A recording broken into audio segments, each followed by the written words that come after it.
À partir de 5000 abonnés, par exemple, sur Facebook, tout profil pourrait donc se voir désormais appliquer les règles qui concernent la régulation des médias au Burkina Faso par le Conseil supérieur de la communication.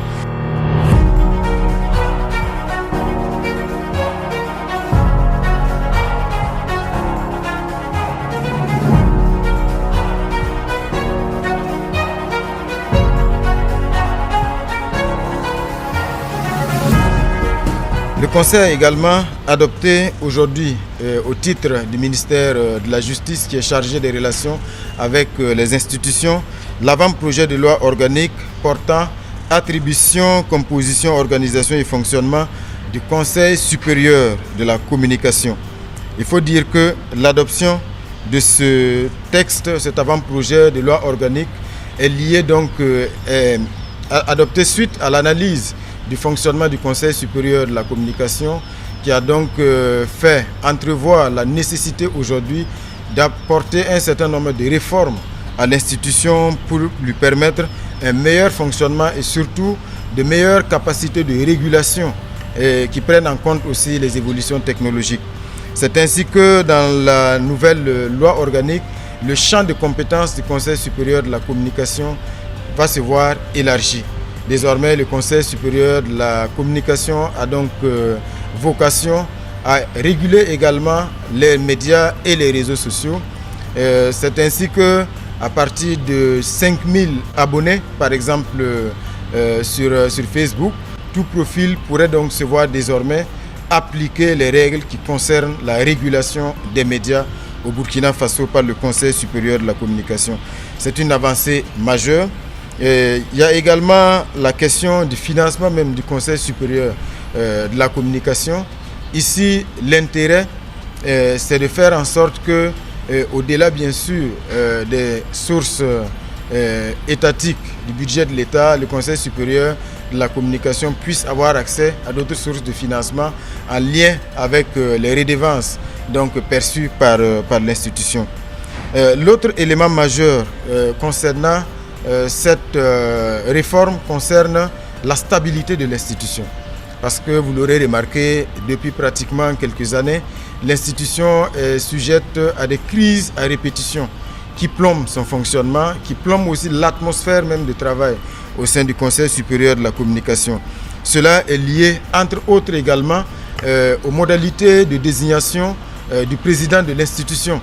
Parce que ce que vous avez remarqué, c'est qu'il y avait un double degré de désignation qui indiquait donc que le président du Conseil supérieur de la communication est élu par le collège des conseillers et ensuite nommé par décret pris par le président du Faso. Donc désormais, pour éviter donc ces conflits et surtout de créer des atmosphères chrysogènes au sein des conseillers du Conseil supérieur de la communication, la réforme consacre désormais la nomination du président du Conseil supérieur de la communication directement par le président du Faso. Il y a d'autres innovations en lien avec la définition claire du profil des conseillers. Ça veut dire désormais que dans cette nouvelle loi organique, le profil de ceux qui peuvent être désignés comme membres du collège des conseillers du Conseil supérieur de la communication est clairement défini, de sorte que les structures habilités à les désigner puissent déjà avoir le portrait robot à partir duquel ils peuvent donc identifier les personnes qui peuvent aller comme conseillers au Conseil supérieur de la communication.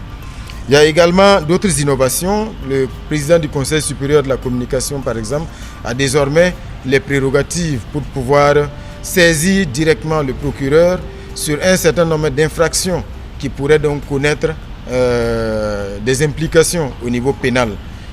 Il y a également la possibilité désormais donnée au président du Conseil supérieur de la communication de pouvoir se saisir dans la diligence d'un certain nombre de situations sur le terrain, éviter certaines lourdeurs qui font aujourd'hui qu'en matière de régulation, quand bien même le président et le collège des conseillers ont la volonté, c'est assez difficile. C'est ainsi que désormais le président du Conseil supérieur de la communication peut dans l'urgence, par exemple à titre conservatoire, prendre un certain nombre de décisions en attendant que bien sûr le collège des conseillers puisse instruire et éviter que le mal ne soit déjà fait avant que le collège de conseillers ne puisse donc poursuivre les instructions et pouvoir décider.